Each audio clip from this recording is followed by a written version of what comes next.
Hello everyone! I'm Lizzie and welcome back to Mama Lizzie's Kitchen. For those who are new in my channel, please do not forget to subscribe and click the notification bell. Today we will be making the best chocolate chip cookies ever. This recipe is amazingly delicious. It is crunchy, soft, and chewy. It is so chocolatey. You'll want to eat this over and over. So, let's start!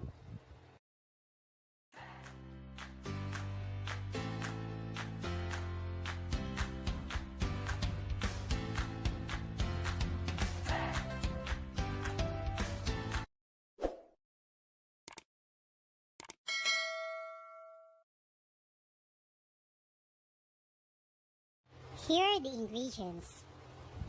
The exact measurement is listed in the description box below. Preheat our oven at 325 Fahrenheit, then melt the butter slowly in low heat.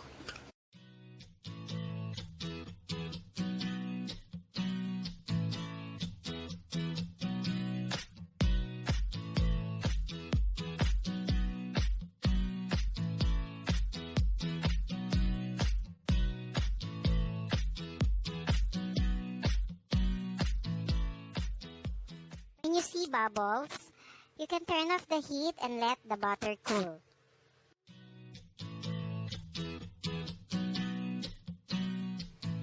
Into a bowl, sift the dry ingredients. Add the flour and the baking soda and the salt and sift it all together.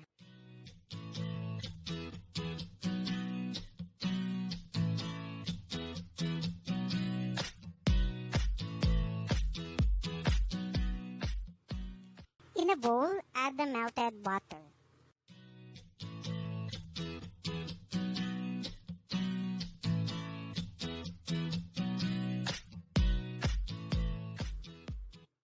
Add the brown sugar and the white sugar. Mix it well until well incorporated.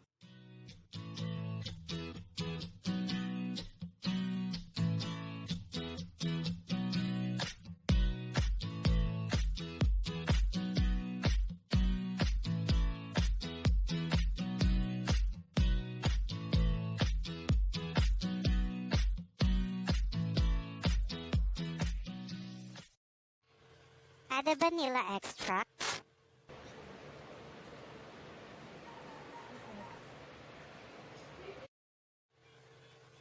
Add the eggs, then mix again.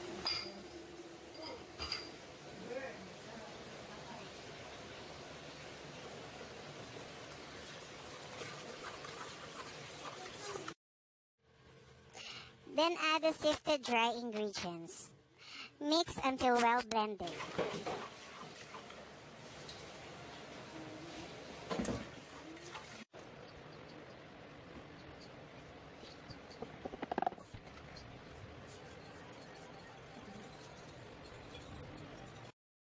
Scrape all that white flour in the bowl.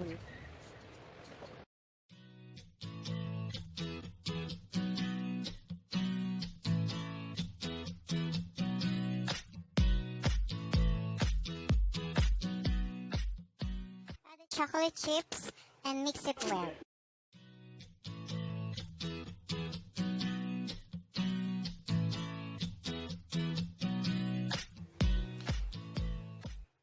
Line a cookie sheet with baking paper and scoop balls of cookie dough and place them 2 inches apart.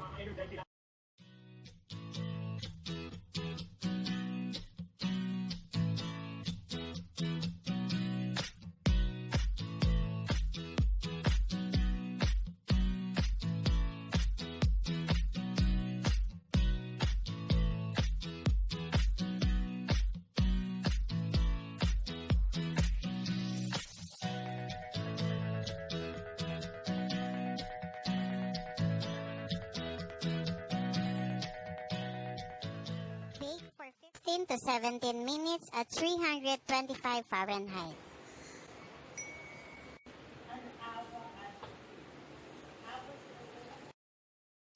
You can really smell the freshness of the baked chocolate chip cookie.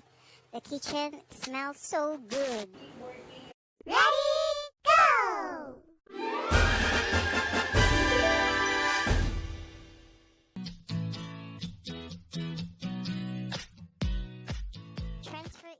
cooling wire and let it cool.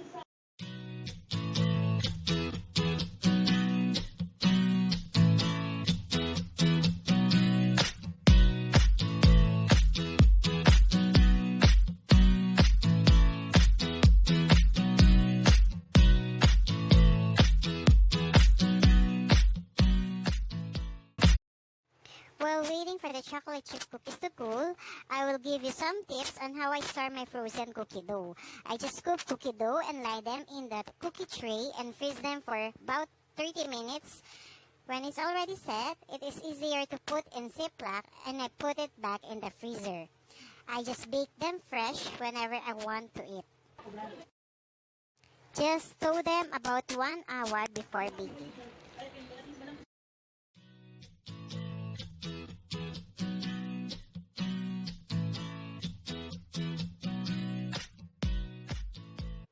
It's taste test time!